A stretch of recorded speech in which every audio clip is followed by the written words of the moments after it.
क्यों उनकी जान पर आफत आ रही है? असली मालिक होने के बावजूद भी क्यों बेजुबान से ज़िंदगी छीनी जा रही है? नमस्कार, मैं हूं विकास कुमावत और स्वागत करता हूं एक बार फिर आपका द स्टोरी चैनल पर। अभी केरल में जो हुआ उससे पूरा देश गुस्सा है।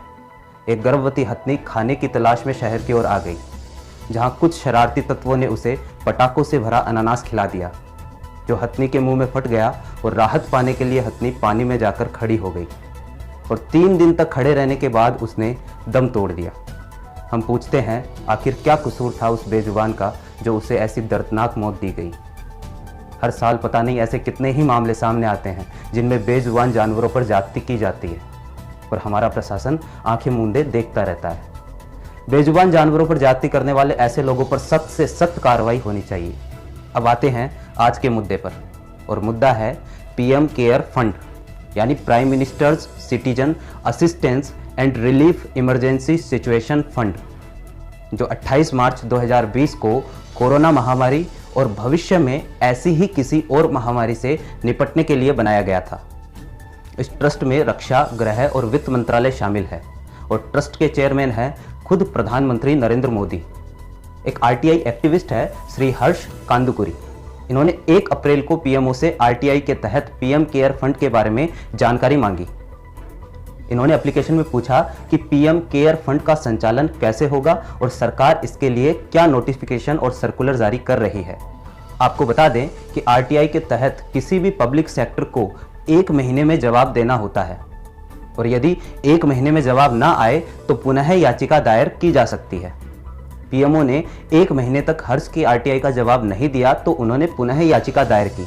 तो 29 मई को पीएमओ का जवाब आया कि PM care fund RTI act 2005 के सेक्शन 2 क्लॉ एच के तहत पब्लिक अथॉरिटी नहीं है, अतः इससे जुड़ी कोई भी जानकारी सरकार साझा नहीं करेगी।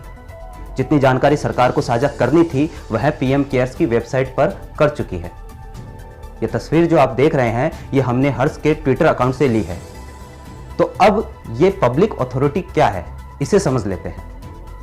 पब्लिक अथॉरिटी का मतलब है एक ऐसा प्रक्रम जिसे चलाने के लिए या तो सरकार पैसा दे या फिर सरकार खुद इसे नियंत्रित करे। अभी हमने आपको बताया कि पीएम केयर्स फंड के ट्रस्ट में रक्षा, गृह और वित्त मंत्रालय शामिल है और खुद पीएम मोदी इस ट्रस्ट के चेयरमैन हैं।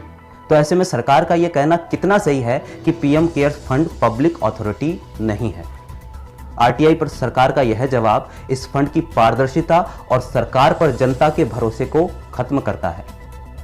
इसे एक उदाहरण से समझते हैं। मान लीजिए आपने एक अनाथ आश्रम में कुछ पैसे दान किए और जब आपने आश्रम से पूछा कि आपके पैसे उसने कहां खर्च किए हैं तो आश्रम ने कहा कि वे इसके बारे में आपको जानकारी नहीं दे सकते। तो क्या आप अगली बार दान करेंगे? ईश्वर ना करे कि कल को कोरोना जैसी कोई और महामारी आए और सरकार फिर से दान करने के लिए कहे, लेकिन इस बार लोग दान ना करें। ऐसा नहीं है कि इस तरीके के फंड पहली बार बनाए गए हों। 1948 में बना prime minister national relief fund यानी पीएमएनआरएफ और किसी राज्य के लिए सीएम रिलीफ फंड पर भी आरटीआई के तहत जानकारी साझा नहीं की जाती। मतलब इस तरीके के फंड का कोई हिसाब किताब जनता को नहीं दिया जाता। और एक बात है कि पीएम केयर्स फंड 1948 में बने पीएमएनआरएफ से अलग है। पीएमएनआरएफ से एकत्रित राशि को किसी महामारी या किसी प्राकृतिक आपदा सभी के लिए काम में लिया जा सकता है, जबकि पीएम केयर फंड केवल कोरोना और भविष्य में किसी कोरोना जैसी दूसरी महामारी के लिए ही काम में लिया जाएगा। मतलब किसी प्राकृतिक आपदा जैसे बाढ़, भूकंप और तूफान से निपटने के लिए इस फंड में से पैसे खर्च नहीं किए जाएंगे। इसके अलावा इसकी पारदर्शिता में सबसे बड़ा पेंच है सीएसआर, मतलब कॉरपोरेट सोशल रेस्पॉन्सिबिलिटी।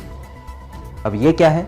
तो भारत में ऐसी कंपनियां जिनकी नेटवर्थ 500 करोड़ रुपए या जिनका सालाना टर्नओवर 1000 करोड़ रुपए या जिनका वार्षिक नेट प्रॉफिट 5 करोड़ रुपए या इससे अधिक है, उन्हें कंपनी लॉ सेक्शन 135 के तहत अपनी कुल आय का 2% सामाजिक कार्यों के लिए किसी न किसी एनजीओ को दान करना होता है और यह करना जरूरी है।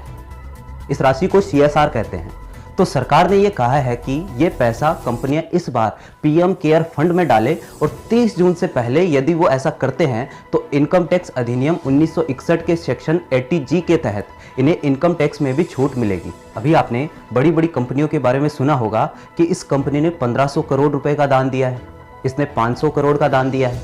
यह दान वास्तव में CSR था जो कंपनियों को देना ही था। इसमें वास्तविक दान की राशि तो बहुत ही कम थी। ऐसा नहीं है कि सरकार ने इस फंड से जुड़ी जानकारी बिल्कुल भी साझा नहीं की। अप्रैल के प्रथम सप्ताह तक इस फंड में लगभग 6500 करोड़ रुपए जमा हुए। उनमें से 3100 करोड़ रुपए की जानकारी सरकार ने जनता से साझा की है। टाइम्स ऑफ इंडिया की एक रिपोर्ट के अनुसार इस फंड में अब तक लगभग 10,600 करोड़ रुपए जमा हो चुके हैं, जिसमें प्राइवेट कंपनियों का योगदान 5,565 करोड़ रुपए यानी लगभग 53% और सार्वजनिक क्षेत्र उपक्रम यानी PSUs का योगदान 3,249 करोड़ रुपए यानी 42%। मतलब एक बड़ा हिस्सा इस फंड में CSR के जरिए मिला है, ऐसा टाइम्स ऑफ इंडिया का कहना है। बाकी ज्यादा जानकारी आप डिस्क्रिप्शन से जुटा सकते हैं। तो अब सरकार को क्या करना चाहिए? सरकार को इस फंड से जुड़ी जानकारी जनता से साझा करनी चाहिए और साथ ही साथ इस तरह के जितने भी फंड हैं उन सबको RTI अधिनियम के तहत पब्लिक अथॉरिटी में शामिल करना चाहिए ताकि जनता का अपनी सरकार पर भरोसा बना रहे। पहले ही जनता के बीच नोटबंदी, GST और अर्थव्यवस्था की कमजोर स्थिति के चलते सरकार की लोकप्रियता कम हो चुकी है और सरकार कोशिश करे कि वह भरोसा और लोकप्रियता वापस से बनाया जा सके।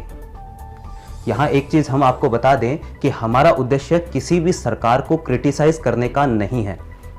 हमारा उद्देश्य है आप तक सही जानकारी पहुंचाना। बाकी हम सब अपने PM को बहुत प्यार करते हैं, लेकिन एक बात ध्यान रखिएगा कि राजा से प्यार राष्ट्र प्रेम नहीं होता। तो ये थी आज की हमारी स्टोरी। अगर स्टोरी पसंद आई हो तो वीडियो को शेयर कीजिए और हमारे YouTube चैनल को सब्सक्राइब कीजिए।